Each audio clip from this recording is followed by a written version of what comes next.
Et c'est parti. On commence les actus du jour, les actus hardware en ce lundi 11 janvier 2021, premier jour du CES. Bon, premier jour du CES, mais en vrai, déjà vu que c'est aux États-Unis, on a forcément un peu de décalage. Et ensuite, les premiers jours, ça va être tranquille. En vrai, j'ai regardé, il y a eu des annonces, notamment sur des télés. Ce soir à 23h, il y a la conférence de Sony, donc qui va être une très grosse conférence parce que Sony est un peu partout. Donc si ça vous intéresse, c'est à 23h, j'en parlerai probablement demain dans l'actu hardware. Mais pour l'instant, pas énormément de choses, quelques petites news et un peu de teasing, plus du teasing d'ailleurs que des news sur le CES, mais ça va arriver. Et on attend avec impatience d'en avoir plein les yeux, parce que c'est un peu le but du CES, c'est de nous mettre l'eau à la bouche et de nous remplir les yeux d'étoiles pour voir ce qui peut arriver, et pas ce qui arrivera, hein, ce qui peut arriver dans les prochaines années, pour le commun des mortels, et pas forcément à 2000, 5000, 10 000 dollars, voire plus. Donc voilà. On verra ce qu'on aura, mais en tout cas, aujourd'hui, premier jour du CES. Aujourd'hui, qu'est-ce qu'on a comme news? Est-ce que ça vous intéresse de savoir ce qu'on a comme news, tout de même? On a d'abord, comme tous les lundis, le prix des cartes graphiques, des processeurs de bureau, des SSD et de la RAM DDR4.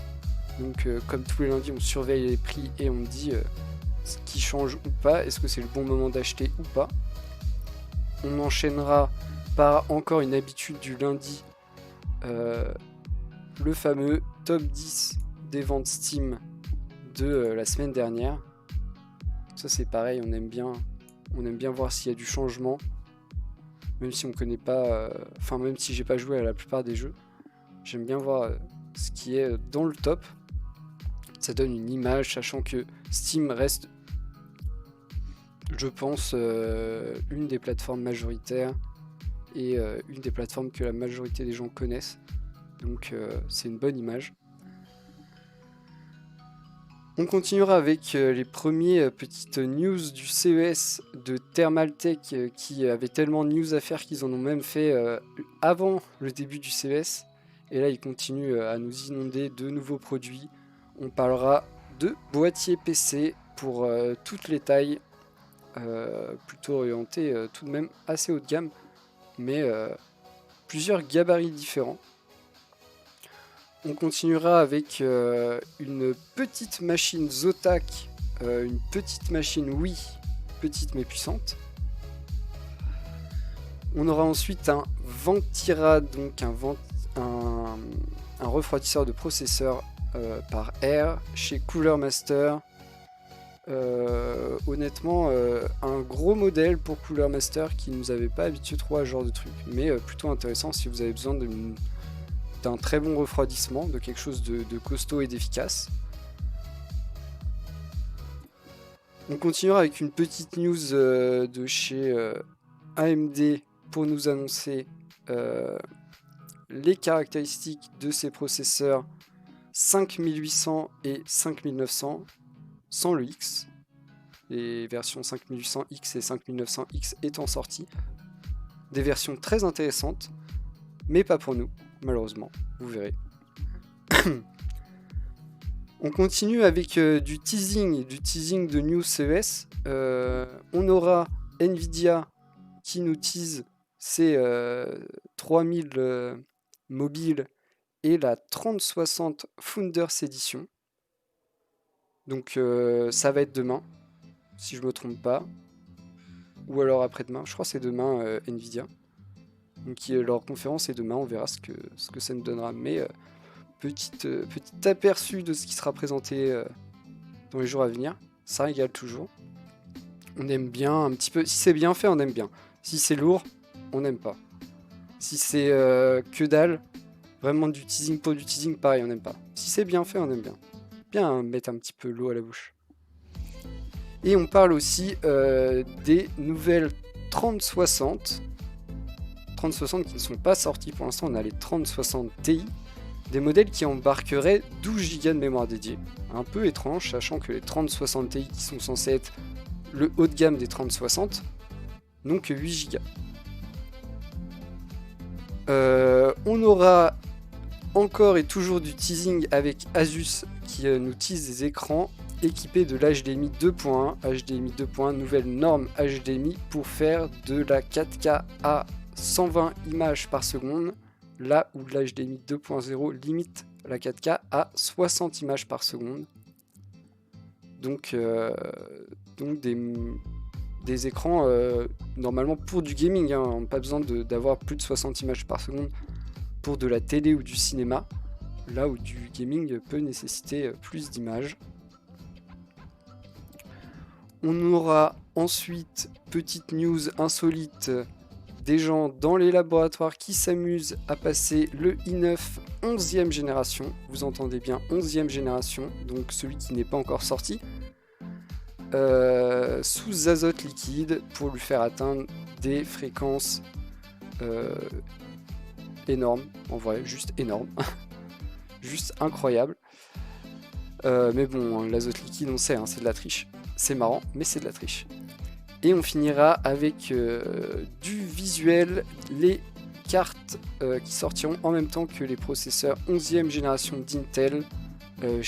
Chez différentes marques d'ailleurs, ils sont un peu fait passer le mot là, et on a les visuels chez 2-3 marques qui nous livrent bien gentiment les visuels complets de ces nouvelles cartes avant même que les processeurs 11e génération soient officiellement lancés, même si là maintenant on sait tous que ça arrive, on sait tous à peu près à quoi ça ressemble. On n'a pas eu la conférence d'annonce réelle, mais on a déjà les visuels des cartes, donc pourquoi pas. Des cartes mères pour les processeurs. Donc après ce magnifique sommaire, vous voyez une actu un peu chargée, en plus on est lundi, donc toujours plus de trucs le lundi. Mais on va pouvoir y aller, pas mal de trucs sympas et intéressants. On va commencer tout de suite avec les prix, comme tous les lundis, on surveille les prix. On commence avec les cartes graphiques.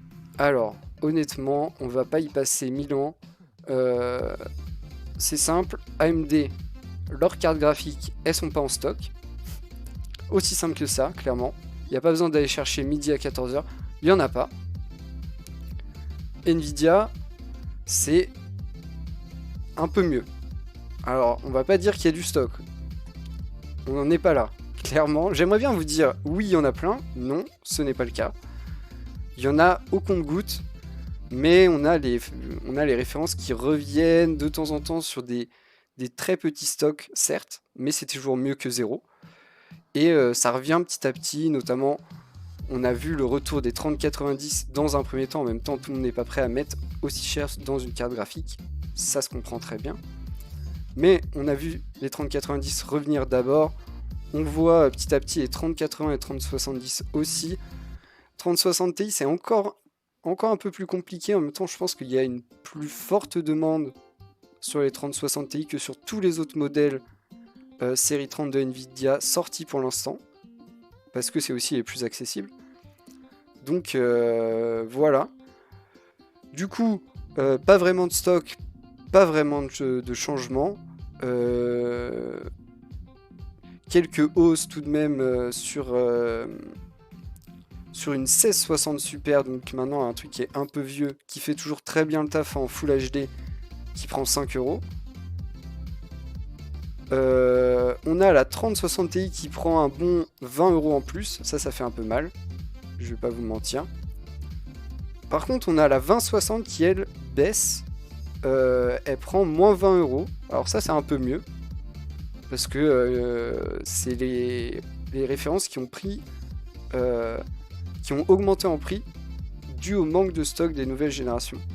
Donc c'est bien que ça revienne à la normale. On n'est pas encore sur des prix attractifs, on est juste sur un retour tranquillement à la normale. C'est pas, on va pas trop vite non plus, hein. Clairement, on voit qu'on n'est pas trop pressé. Les revendeurs, ils sont encore moyen chauds, ils sont encore pas très sûrs des stocks. On y va petit à petit. Mais du coup, la principale information là-dessus, c'est qu'il y a quand même très peu de stocks. Et les dernières références AMD, je vous en parle même pas. Les dernières références Nvidia, ça se débloque petit à petit, mais très doucement, hein. On précipite pas les choses, hein. On continue avec la même chose sur les processeurs. Alors là, un peu plus à parler parce qu'il y a du stock. Il y a du stock déjà chez Intel. Intel qui, eux, n'ont pas eu de problème de stock sur leurs processeurs, donc ils se régalent. On a le i5 9e génération qui perd 15 €, le i7 9e génération qui perd 5 €. Donc c'est bien. On a ensuite, pour la 10e génération, donc la dernière génération de processeurs Intel, le i5 qui perd 9 €, le i7 qui perd 6 € et le i9 qui perd 40 € et qui repasse sous les 600 €. Donc à 583,90 € exactement. C'est cool, ça baisse, même si ça avait un peu augmenté dans les derniers jours. On va pas se plaindre quand ça baisse, hein, faut pas abuser non plus. Même si ce ne sont pas des grosses baisses, on est d'accord. C'est toujours mieux que si ça montait. Et au moins, il y a du stock. Donc déjà on peut être content là-dessus. On continue chez AMD qui, eux, ont eu énormément de problèmes de stock. Mais vraiment énormément sur leur dernière génération de processeurs. On a des baisses aussi. En fait, juste une sur le Ryzen 5 3600X, donc l'avant-dernière génération, qui prend tout de même 20 €. Donc c'est quand même beaucoup, hein. On n'est pas loin des 10% de hausse. C'est beaucoup. Et sinon, de baisse, je dis n'importe quoi, de baisse. On est à plus de 10% de baisse, donc c'est beaucoup. C'est bien. Même s'il était devenu très cher parce que manque de stock. C'est bien, il redevient à des prix plus chers, même s'il est pour le coup au niveau des i5 dernière génération plutôt, donc pas si peu cher que ça. Et on continue avec des hausses, donc le Ryzen 7 2700X qui prend un plus 25, et sur la dernière génération, le Ryzen 5 qui prend 20 € supplémentaires à 369 €, donc quand même très cher, et le Ryzen 9 5900X qui prend 10 € pour être vendu à 699 €. On est sur des prix très élevés. Donc même si ces processeurs-là font envie, les derniers processeurs AMD font vraiment envie. Ils sont disponibles à des prix tellement élevés que ça devient pas du tout intéressant comme processeur en termes de rapport performance-prix, malheureusement. C'est vraiment dommage, hein, parce qu'ils sont très prometteurs, mais très peu disponibles. Ça revient, mais toujours à des prix très élevés. On rappelle que le Ryzen 5 est sorti avec un prix de vente conseillé de 315 €. Donc on s'est mis bien au-dessus, hein. On s'est mis bien au-dessus. On est à 369, voire plus cher sur certaines plateformes. On n'est pas très bien. On n'est pas très bien.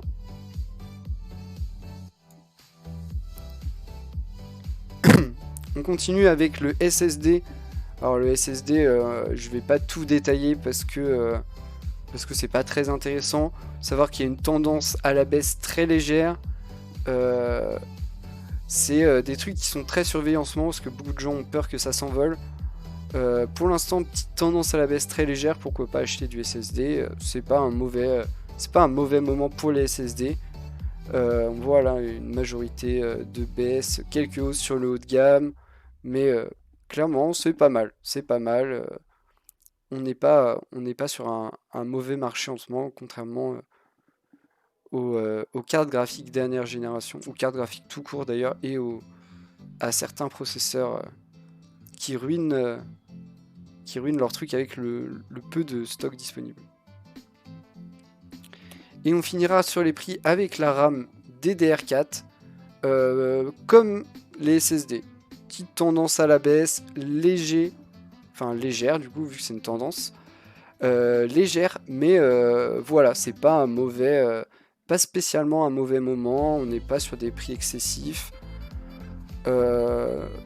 Encore une fois, un marché que beaucoup de gens surveillent et que certains ont peur de voir flamber. Honnêtement, je fais un peu partie de ces gens, j'ai un peu peur que ça flambe. Mais pour l'instant, ça tient le coup, donc c'est cool, let's go, que ça continue comme ça. Et même pas une hausse sur la RAM DDR4 cette semaine. Ça fait quand même plaisir. On continue avec le top 10 des ventes Steam du 4 au 10 janvier. Alors, du coup, première semaine complète de janvier. Qu'est-ce qui marche sur Steam? Et Cyberpunk perd la première place. On est sur Rust premier, qui a dû, encore une fois, je ne joue pas à Rust, je ne sais pas, mais qui a dû avoir une mise à jour et du contenu additionnel. Voilà.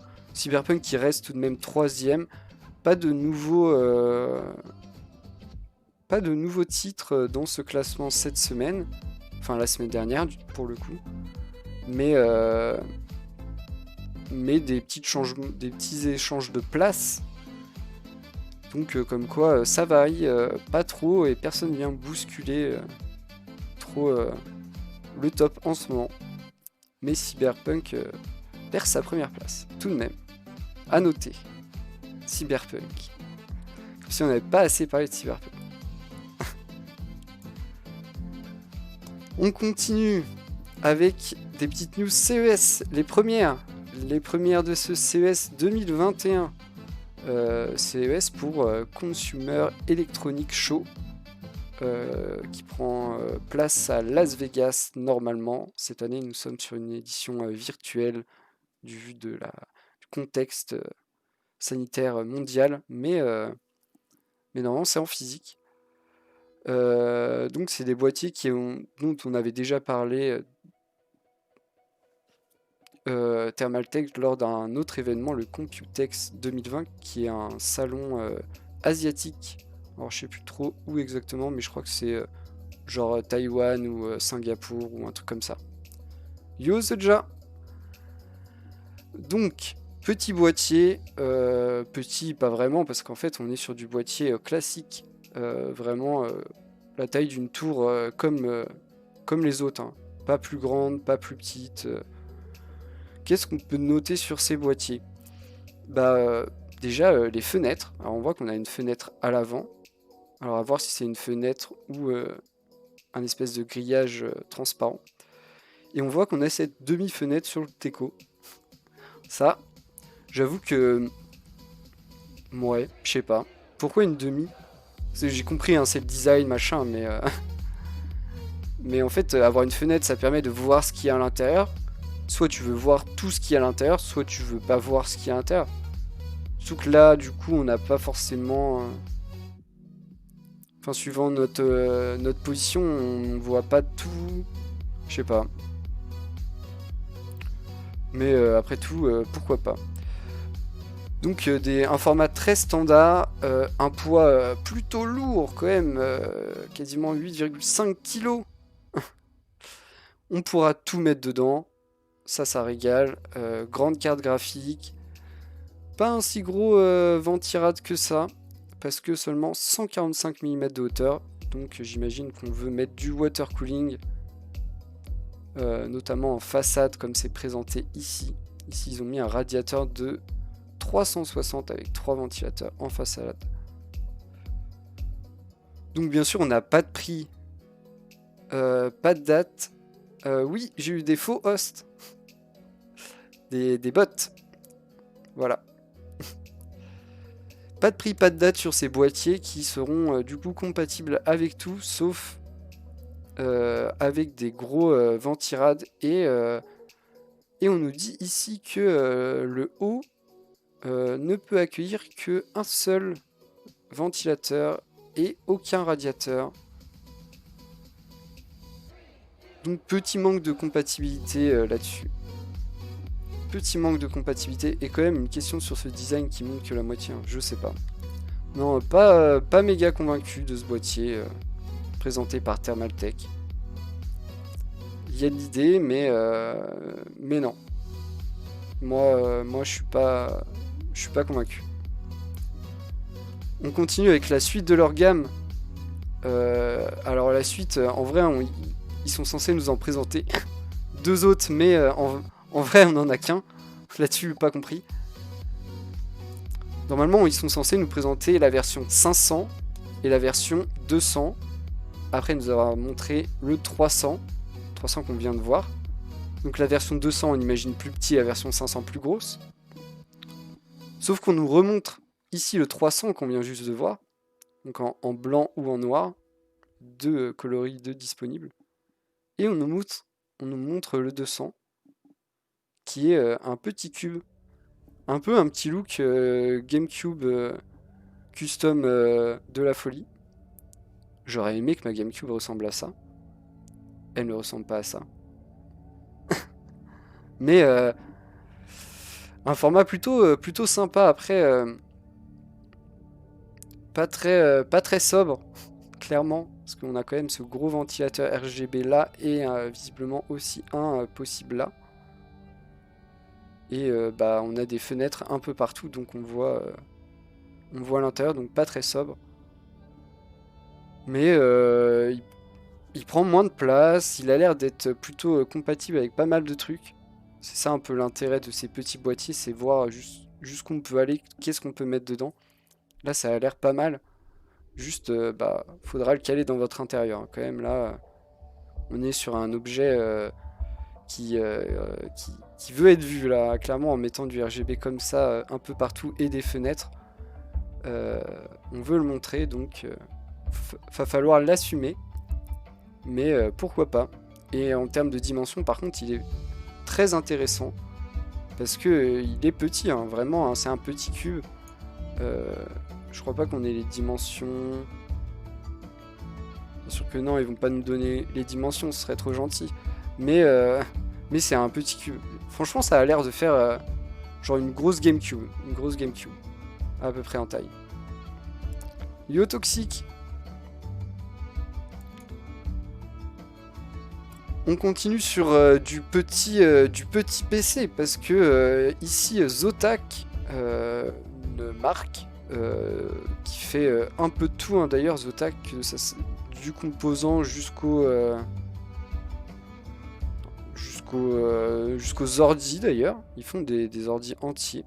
Ici ils nous présentent le mini PC Magnus One. Alors vraiment pour le coup mini PC parce qu'on va voir directement le visuel. On est vraiment sur un tout petit PC. On est là juste avant on vient de voir un cube. Ici on est plus petit que le cube. C'est je sais pas trop à quoi comparer ça. On est sur on est un peu plus gros qu'un disque dur externe 3,5 pouces si vous avez la ref, ou un as de baie, à peu près, en taille. Donc tout petit, et pourtant dedans, on y retrouve de quoi régaler tout le monde, parce qu'on a i7 10e génération, associé à une RTX 3070, on a 16 Go de RAM, du côté stockage, un SSD NVMe, donc PCI Express 3.0 de 512 Go, donc avec des très bons débits, et un disque dur plus classique de 1 Tera. Seule petite question, j'avoue que je me la suis posée en voyant cette news. On nous dit ici que tout ça est alimenté par un bloc de 500 watts. Alors oui, des 80 plus Platinum, si vous voulez, mais seulement 500 watts. Pour un i7 et une 3070, je sais pas. Peut-être une question là-dessus.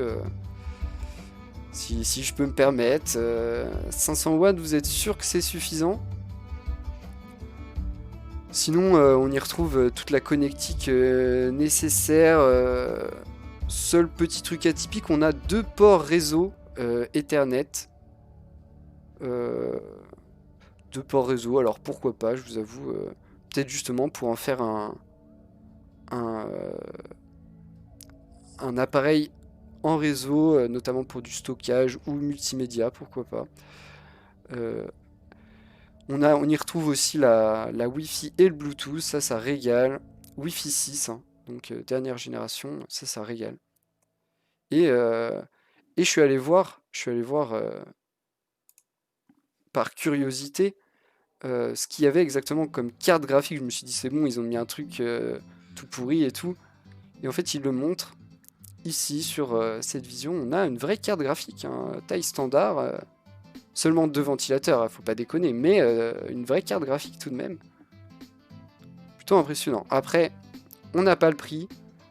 Je vais pas vous mentir, ça va coûter une blinde. Mais c'est une vraie machine. Une vraie machine, un vrai PC puissant dans un tout petit boîtier. C'est quand même assez incroyable. On continue après les mini PC, on passe au gros ventirad. Rien à voir.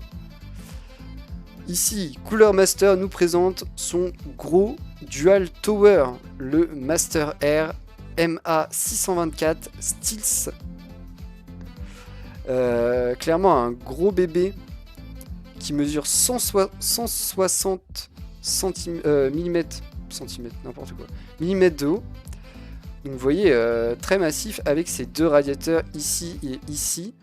La présence de 2 ventilateurs aussi, l'un de 140, l'autre de 120. Sinon, bon, on est classique du ventirad, hein, juste il est massif, il est vraiment massif. Et du coup, il permettra de refroidir même les plus gros processeurs. Faut juste vérifier que vous avez la place, parce qu'il fait quand même 160 de haut. Et aussi la largeur, parce que pour le coup, il a 2 ventilateurs, 2 radiateurs. Tout ça est optimisé pour le refroidissement, mais ça prend de la place. Comme d'hab, vous avez l'habitude maintenant, pas de prix, pas de date. Mais ça arrive.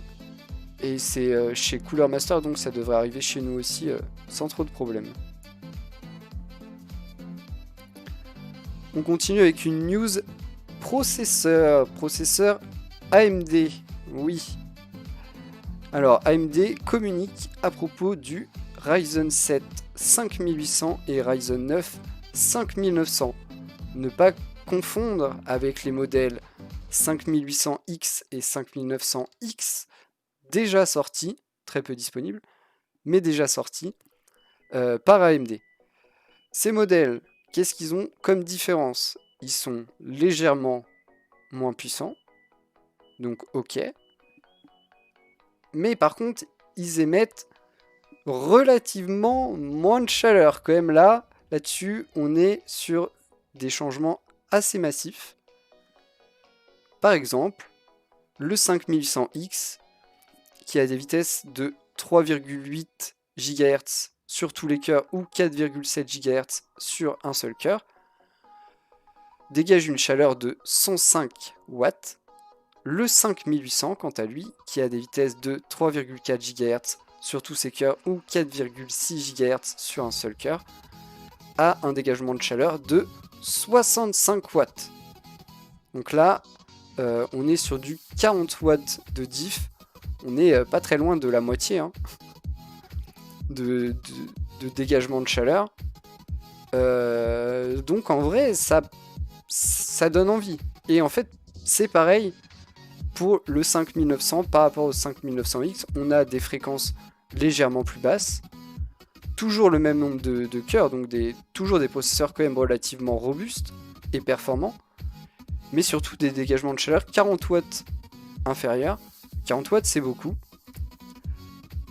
Seul problème dans cette news, c'est que on n'aura pas le droit de mettre la main dessus. Comme d'hab, hein, les trucs sympas, on n'a pas le droit d'y toucher. Vous avez l'habitude. Hein. Mais ce sera réservé à l'OEM, donc au PC assemblé, tout assemblé par des marques. C'est quand même dommage, hein. Ça fait envie. En vrai, tu mets un 5900 dans un mini PC qui du coup a un refroidissement plus compliqué et tu te retrouves avec un truc très performant qui dégage pas trop de chaleur, qui fait du coup pas trop de bruit. Tout ça est bien, mais non, pas le droit, parce que tu n'es pas une marque qui vend des PC assemblés, donc pas touche. Dommage. En vrai, ça me faisait envie, parce que vous imaginez bien aussi que avec ces performances légèrement revues à la baisse, il y a aussi un prix qui est revu à la baisse. Et ça peut nous intéresser, nous consommateurs. Si on peut avoir un truc quasiment aussi bien pour beaucoup moins cher, moi je prends. Moi je prends.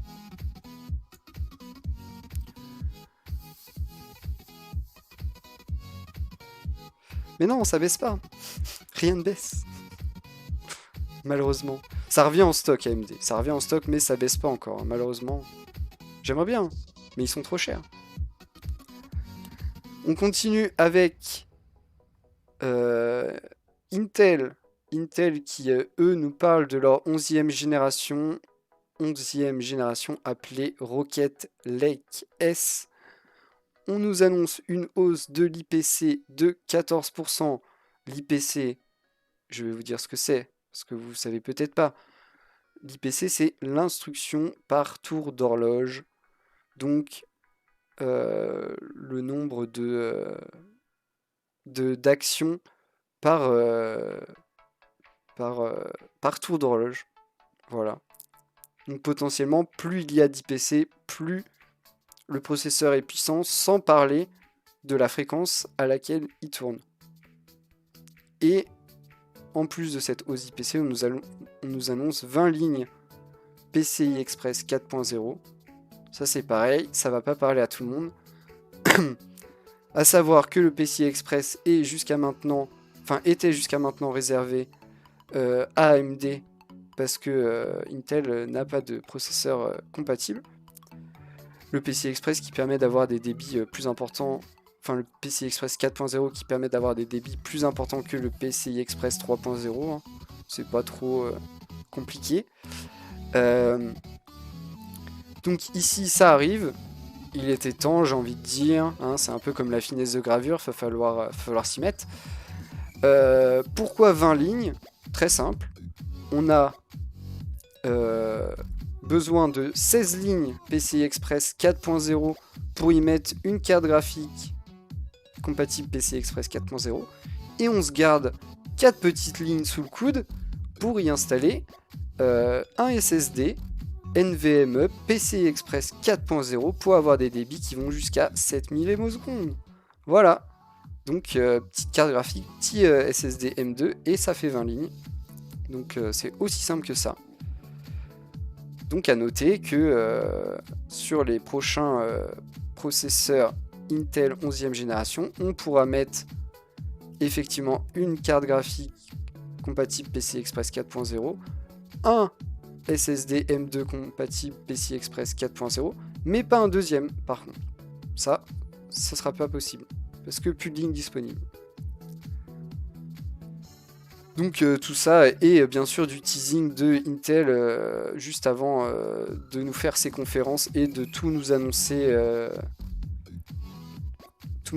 Quoi. Je pense que ça va être fait pendant le CES. Là, ça va régaler. On va savoir ce qui nous réserve. Même si moi je suis un peu sceptique sur cette 11e génération de processeurs Intel. Moi qui ai toujours aimé Intel, là ça fait pas super envie. Hein. Je vais pas vous mentir, moi ils me font pas très envie.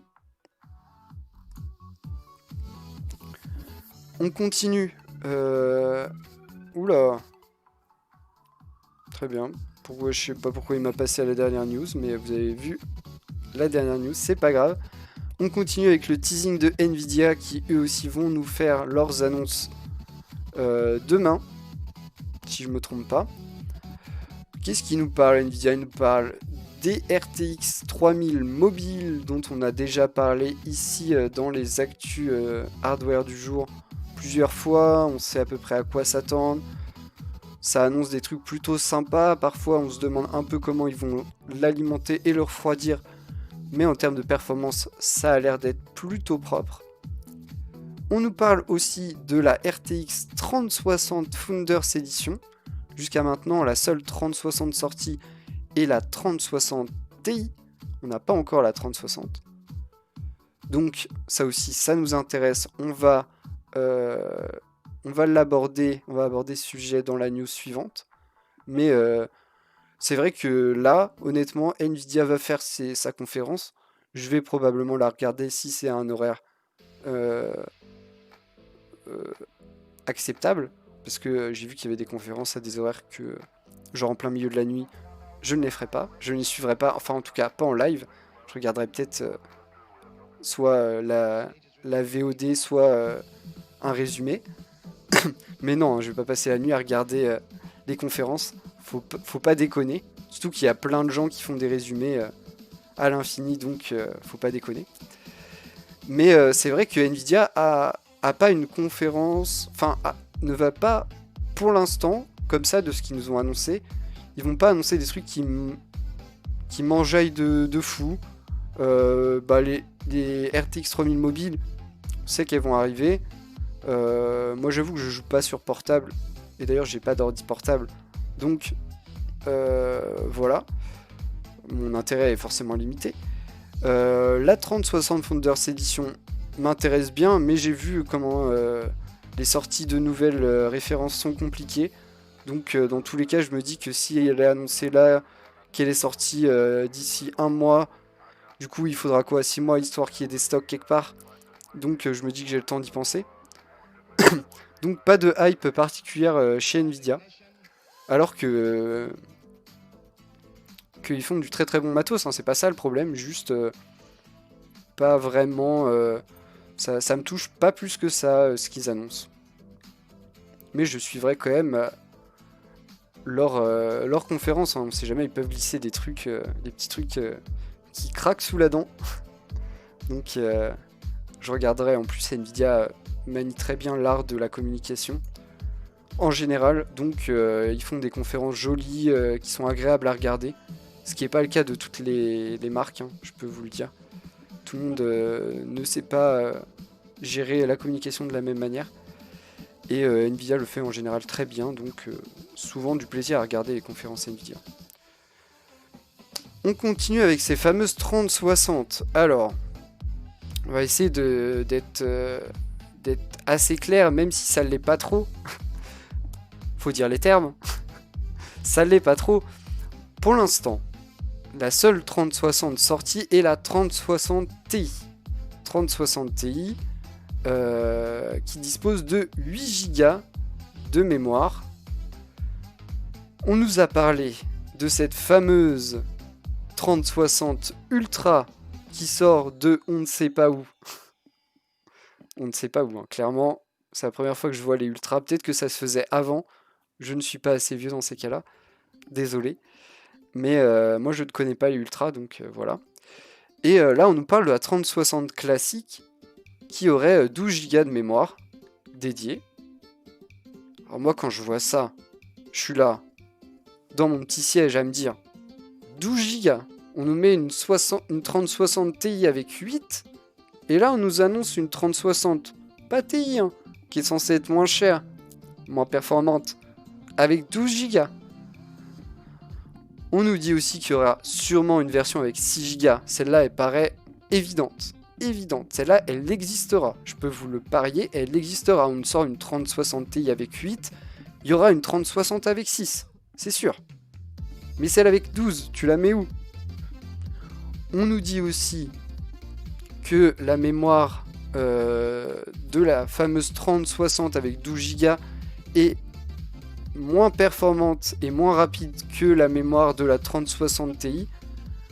Différence de longueur de bus qui fait une différence de bande passante au final. Je sais pas. Je suis un peu... Moi, la 3060, j'ai une 1660 Super, donc moi, les 60, c'est pour moi. C'est dans ce qui m'intéresse. Je suis la cible. Je suis quelqu'un qui aime le hardware, qui s'intéresse beaucoup. Et même moi, je me dis, c'est trop. c'est trop, on perd les gens, même moi je me perds un peu. 3 références avec des caractéristiques différentes, sachant que chaque référence va être déclinée plusieurs fois suivant les marques, potentiellement avec des caractéristiques encore une fois différentes. Les marques qui font des cartes custom peuvent, je sais pas, ajouter ou enlever des sorties vidéo, faire une carte plus ou moins grande avec un refroidissement plus ou moins différent. Mais là, on nous parle d'une TI à 8 Go, une 3060 à 6 et 12, une 3060 Ultra avec 12 Go. Où est-ce qu'on va aller? On va aller sur une 3060 Super Ultra TI de la mort qui tue? Non, mais non, c'est trop. Là où Nvidia gérait bien son truc, ils avaient une nomenclature simple, pas trop de modèles, on savait direct dans le nom ce qu'on achetait. Là non, ça devient compliqué. Pourquoi faire autant? Est-ce qu'il y a vraiment besoin? Est-ce qu'il y a vraiment une demande pour faire autant de modèles de la même référence de base avec des changements sur la mémoire? Je sais pas. Moi je suis sceptique. Peut-être passer pour un vieux con, même si je suis pas vieux. Mais je trouve qu'on perd la simplicité et ce qui faisait une partie de l'ADN de Nvidia, qui était t'as quoi comme carte, tel machin, t'as TI ou pas, et tu sais exactement à quoi ça correspond. Là, on va être obligé de dire t'as quoi comme modèle, t'as combien de mémoire associée, c'est quoi la taille du bus de ta mémoire. Mais non, arrêtez. Arrêtez où on va. Respectez les gens. Non, respectez les gens, en vrai. Donc voilà, juste pour moi, on perd un peu de l'âme de Nvidia. Faut pas qu'ils se plantent, hein. Faut pas qu'ils se plantent Nvidia. Parce que AMD, ils ont pas de stock, mais ils ont faim. Ils ont faim, on a vu sur les processeurs, ça mange dur. Hein. Ça mange dur du Intel. Hein. Donc, attention à ne pas trop se reposer sur ses lauriers. On continue avec de la news un peu plus mignonne, moins coup de gueule, parce qu'on parle de l'HDMI 2.1. HDMI 2.1 qui est la nouvelle norme qui permet le 4K à 120 images par seconde. Oui, ça régale le 4K à 120 images par seconde. Il faut avoir encore le matos qui permet, certes, mais ça régale. Donc Asus nous dit que des nouveaux moniteurs, des écrans vont arriver avec cet HDMI 2.1. Alors à voir si l'utilité de l'HDMI 2.1 est purement commerciale, c'est-à-dire qu'il s'en sert pas du tout, ou s'il y a vraiment de la 4K à 120 images par seconde, ou pourquoi pas du 1440p à 240 images par seconde, parce que l'HDMI 2.1 permet aussi ça. Pourquoi pas, même si on sait que les consoles qui sont les principales utilisatrices d'HDMI en général ne prennent pas en charge le 1440p. Donc on ne sait pas, c'est du teasing, ça va être annoncé au CES, mais ça me fait plaisir, Pourquoi pas non plus une dalle 8K à 60 images par seconde? Ça aussi, ça peut marcher du coup. HDMI 2.1, 8K, 60 images par seconde. On rentre dans les bandes passantes possibles. Donc ça va être annoncé et j'ai hâte. Franchement, s'ils nous sortent un moniteur 8K, moi ça me régale. Hein. Le CES, il est là pour ça. Hein. Il est pas là pour vous présenter l'écran que vous allez acheter dans 3 mois. Il est là pour savoir qu'est-ce qui va vous faire rêver pour les prochaines années. Et honnêtement, un petit écran 8K, moi je prends. Hein, si on me file l'écran et la machine pour afficher de la 8K, avec grand plaisir. Hein. Vous demandez, je vous envoie l'adresse. Hein. Parce que la 8K, c'est... Déjà, si vous avez eu la chance de visionner du contenu 4K bonne qualité, vous savez. Sur un écran 4K bonne qualité, vous savez. Vous savez ce que vos yeux ont manqué jusqu'à maintenant. Après, effectivement, si vous avez l'habitude de regarder de la télé en qualité dégueulasse, vous ne savez pas ce qui existe à côté. Et il n'y a aucun problème, je respecte. Juste les gens qui aiment les belles images, déjà tester un bon contenu 4K sur un bel écran 4K, vous verrez, vos yeux vous diront merci. Parce qu'il y a quand même un truc. Hein. Il y a quand même un truc. Les gens sont plus ou moins sensibles à ça, mais il y a quand même un truc. Hein. Moi, je vous garantis, je vois la différence. Et pourtant, je ne suis pas un professionnel de l'image. J'ai pas des yeux bioniques. Je suis comme vous. Et pourtant, je vois la diff. Continue avec une petite news insolite. Des gens qui sont amusés dans un labo. Déjà, des gens qui ont l'immense chance d'avoir un processeur i9 11e génération. Déjà, il n'y en a pas beaucoup. Hein. On va pas se mentir. Du coup, ce fameux processeur avec 8 cœurs, la possibilité de faire x2. Et voilà. Donc, tout ça associé à de l'azote liquide, on le fait monter à une fréquence de 6,9 GHz. Vous l'avez pas là. 6923 MHz. Donc voilà. Et on y voit aussi qu'ils sont amusés à overclocker la mémoire RAM jusqu'à 6666 MHz. Donc comme quoi, ces processeurs seront visiblement sympas pour l'overclock de la mémoire, parce que clairement atteindre azote liquide ou pas azote liquide en fait, atteindre des fréquences de mémoire pareilles, c'est que le truc a déjà un bon terrain pour. Mais ça reste fait avec de l'azote liquide, ça reste fait en laboratoire, et voilà, hein, c'est pas à la portée de tout le monde. Quand même, 6,9 GHz et 6,6 sur la mémoire. Voilà.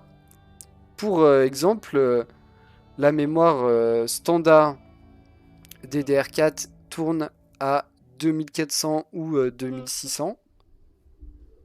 Voilà. Comparé à 6666. Et moi qui ai de la mémoire ancienne génération, et pourtant de la mémoire haute performance ancienne génération, elle tourne à 2133. Voilà, ça vous donne une idée. Encore une fois, l'azote liquide aide beaucoup, hein, moins 196 degrés, ça aide beaucoup, mais faut quand même avoir des prédispositions. A noter tout de même que pour atteindre des telles fréquences, l'alimentation utilisée doit être tellement solide, parce qu'on est sur de la puce en 14 nanomètres toujours. Donc voilà, ça doit, faut lui donner de quoi tourner. Hein. Faut aussi lui donner de quoi tourner. On finit ces actus du jour avec du visuel de carte mère. Voilà, tout le monde montre ces petits visuels de carte mère compatibles avec les futurs processeurs Intel. Ici, on a les cartes mères Biostar qui ressembleront à ça en version ATX. Donc vous voyez, entièrement couverte ici. Ça en version mini ITX. Vous voyez, on compare, il n'y a qu'un emplacement pour une carte graphique. On est donc sur du mini ITX et on a seulement 2 slots de RAM. On a une autre version en micro ATX ce coup-ci et une dernière version en ATX. Vous voyez, hein, il n'y a pas de, on révolutionne pas la carte mère, hein, ça ressemble vachement à ce qu'on faisait déjà. En même temps, c'est les mêmes. Hein. A noter que les cartes mères actuelles seront mises à jour pour être compatibles dans leur BIOS avec les futurs processeurs 11e génération. Donc c'est sûr qu'on va rien réinventer. Hein. Seul le réel intérêt de ces nouvelles cartes mères, la présence des ports PCI Express 4.0, hein, je pense. Je pense que c'est le principal intérêt. Ici, Asus qui fait la même chose avec des cartes très travaillées. Ici, on y retrouve un waterblock inclus à la carte mère. Là-dessous, vous mettez votre processeur. Version sans waterblock. version plus accessible, moins chère. Et la dernière... Ah non, si, la dernière.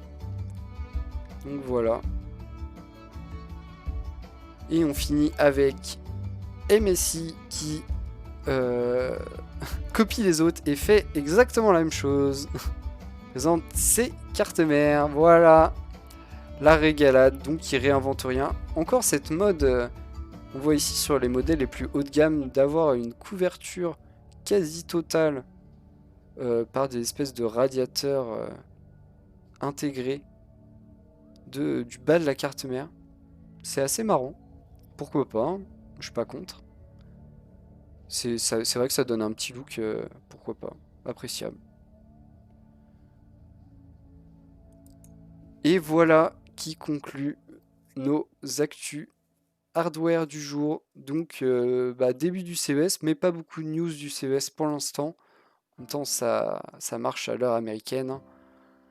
Et ça commence doucement. Demain, ça va être très très chargé. Il y a notamment des conférences qui se superposent. Et j'ai vu qu'il y avait des conférences qui m'intéressaient moi, notamment à 17h et 17h30. Du coup, c'est un peu genre je vais finir les conférences et bim, je vais lancer le live.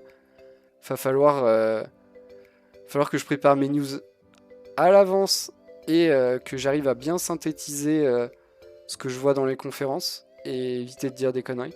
Mais ça va être très très lourd, que ce soit en termes de nouveautés, parce qu'on va avoir des trucs très très sympas, mais aussi en termes de quantité. Donc à voir si j'allonge un peu. Là déjà je vois que je suis quasiment à 1 heure, ça va, j'ai plutôt bien fait.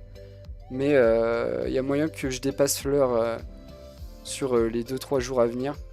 Parce que trop de quantité et là déjà je fais un tri. Mais ça m'embête. Ça m'embête de vraiment juste virer des trucs parce que pas le temps quoi. Je veux bien faire un tri en termes de qualité et d'intérêt. Mais enlever des trucs juste parce que j'ai pas le temps, c'est un peu dommage. Donc on verra. On verra comment on s'arrange.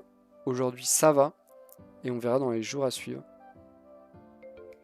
Mais voilà, avec plaisir vous abreuver d'actualités numériques. Parce que là on va en avoir. J'espère que vous avez apprécié, que vous serez présent dans les prochains jours pour suivre avec moi les news du CES. Ça va régaler, voir l'avenir et le futur de la tech, et les trucs qu'on pourra jamais se payer. Yes. N'hésitez pas à me faire des retours, peu importe où, je lis tout avec grand plaisir. Et on se retrouve demain pour l'actu hardware du jour.